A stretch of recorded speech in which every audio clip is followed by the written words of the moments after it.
Anti-aging, longevity, those are billion-dollar businesses, billion-dollar industries.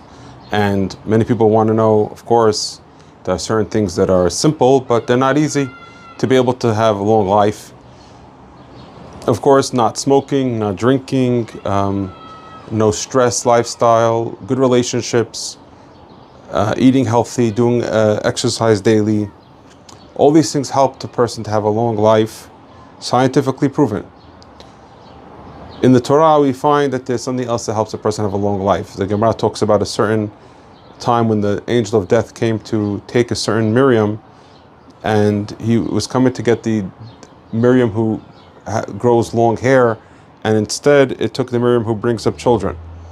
And when they came back to heaven, they said, you got the wrong Miriam, but once you took the life, we're not giving it back. So they asked in heaven, what do we do with the extra years of this Miriam that you're supposed to live? And they answered that they're going to give these extra years to a person who was insulted and didn't respond.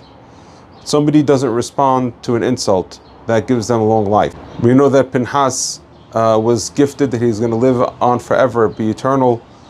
And we know that Moshe Rabbeinu did not merit that. Moshe Rabbeinu, although he did great things, but when he was insulted by the people, he said, Shimuna Hamorim, by the time of that they drove him crazy. He said, listen, rebellious ones, by the story with the rock, according to the Ibn Ezra from the Kadmonian. That's the reason why he couldn't enter the land of Israel, because he spoke to them in a way that he separated himself from them. Shimuna Hamorim, listen, rebellious ones. However, Pinhas, when he did the act of killing Zimri ben Tzil Kozbi Batsur, and he stopped the plague of 24,000 people after they died.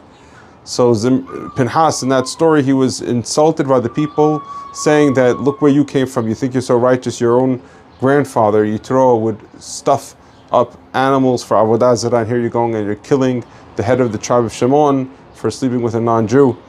And the fact that Pinhas didn't answer back is what gave Pinhas to live on forever.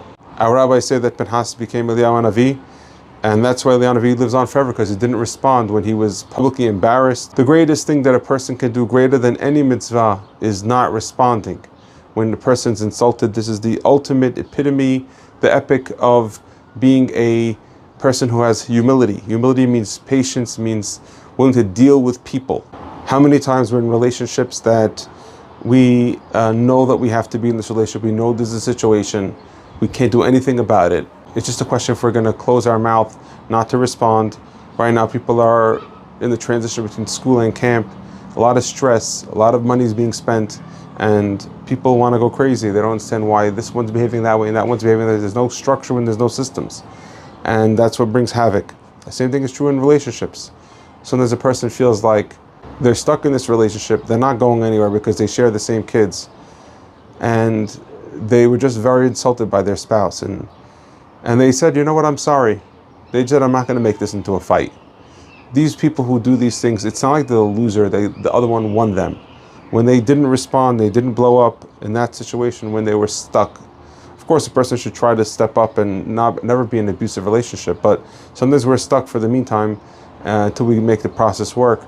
And in those times that we end up not responding, it's not that we were losers. We are considered the ones that Hashem loves the most, the greatest acts, the greatest angels can't even fathom the reward of holding our tongue for even 1 second. Even afterwards we lashed out, but for a few minutes we were quiet.